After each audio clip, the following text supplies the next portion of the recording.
Hi everyone, and welcome to this video. With Game of Thrones recently coming to an end, I felt like it would be really awesome to try another bit of fan art. In this case, I tried to draw Daenerys and Drogon. It was a big challenge, especially in terms of the size of the drawing, and because I've been trying to use more watercolor recently, it's something that I'm really trying to improve on, and I've been challenging myself to add it to my drawings. In this case, I used it for the background and the foreground, trying to add different layers of detail. It took me a while to figure out the kind of layout I wanted for this drawing, and I spent some time sketching some thumbnails to try and figure it out in that way, thinking about the poses and the positions on the page for Daenerys and Drogon. In the end, as you can see, I opted for Daenerys towards the lower part of the drawing, with her hair flowing across, and Drogon in the background looking very intimidating, and they're amongst a bunch of ruins with layers of smoke.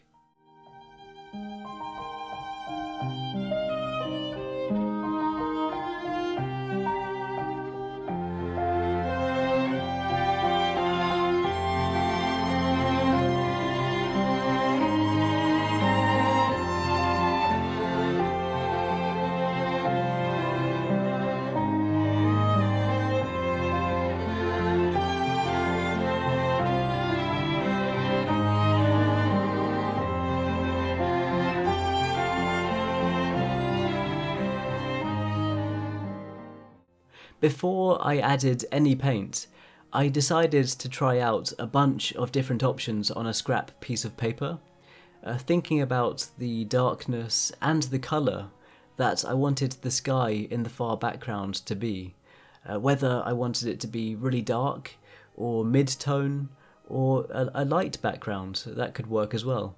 And also thinking about the layering, whether I wanted a light foreground or a dark foreground. There are loads of options to consider. In the end, you can see for the background I opted for kind of a mid-tone, maybe a bit darker, and I was really happy with it because it kind of looks like a stormy sky. To get this colour, I was mixing black and Prussian blue, and then for each layer I was just adding different amounts of water. I used masking fluid for the first time in a long time, and I was really excited to see what kind of effect this would have. So you can see I used it for the ruins at the top, and again later on when I was adding the paint towards the lower part of the drawing, I used it on parts of Daenerys' hair, protecting it from paint, keeping the hair nice and bright. I wasn't worried about keeping the lines of my painting sharp, because I knew that after I'd finished painting, I was going to use a Pigma Micron 005 to add some outlines, defining all the layers.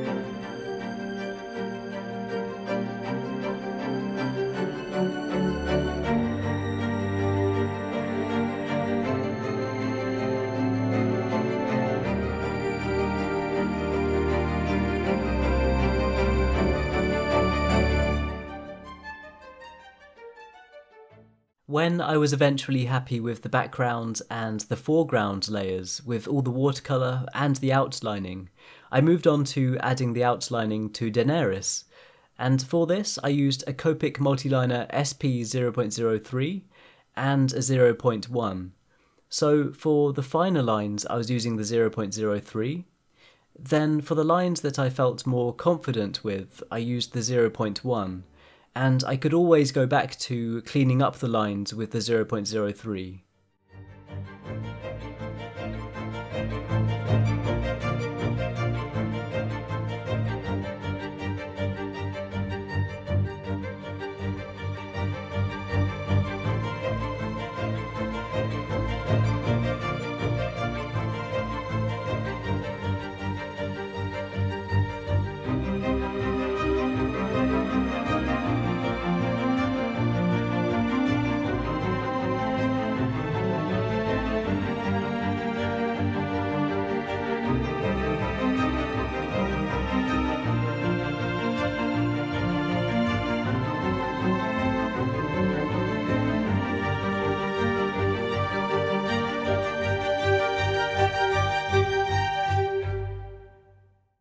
now it was time to add the colouring with Copic markers, starting with Daenerys, and I began by working on her skin tone, using pinkish white and pale heath.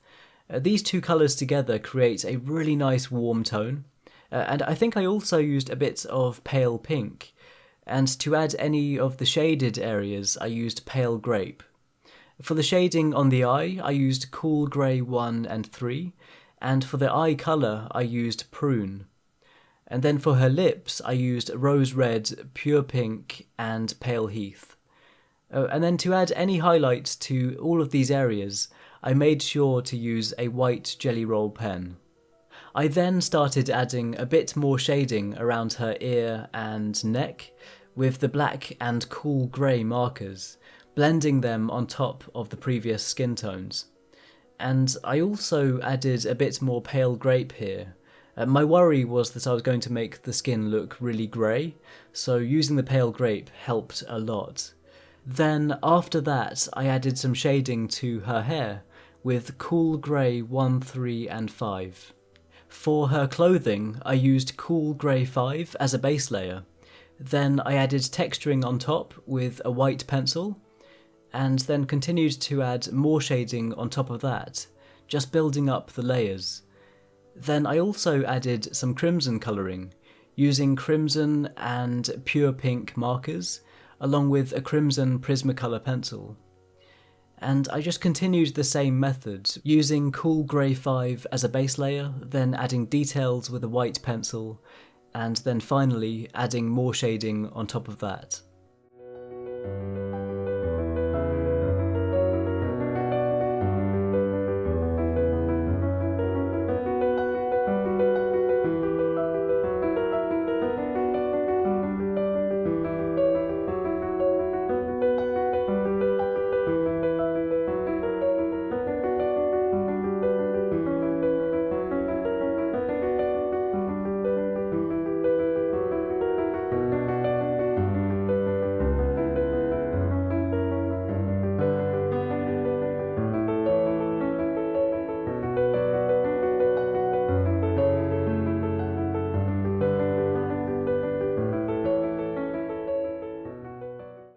I used the Copic Multiliners again for Drogon, so using the 0.1 mostly, and then carrying on with the 0.03 to clean up and sharpen the lines. And about halfway through adding the inking to Drogon's face, I realised that I hadn't added Dany's eyebrows. So I went back and I used Cool Grey 3 and 5 for the shading, and then added them in with the multiliner. And then I just continued to add the inking to Drogon.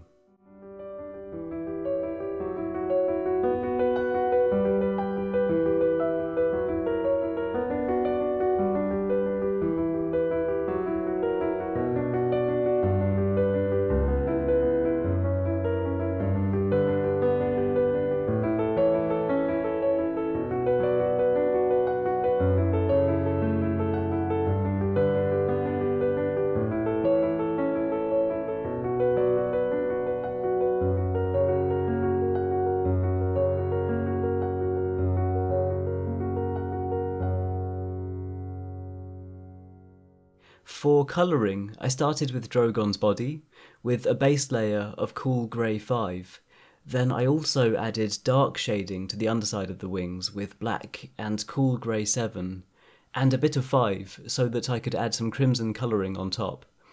Then I spent some time adding highlighting to each scale with a white pencil, because I wanted their shape to stand out once I added some additional shading on top with the black and Cool Grey 7 markers.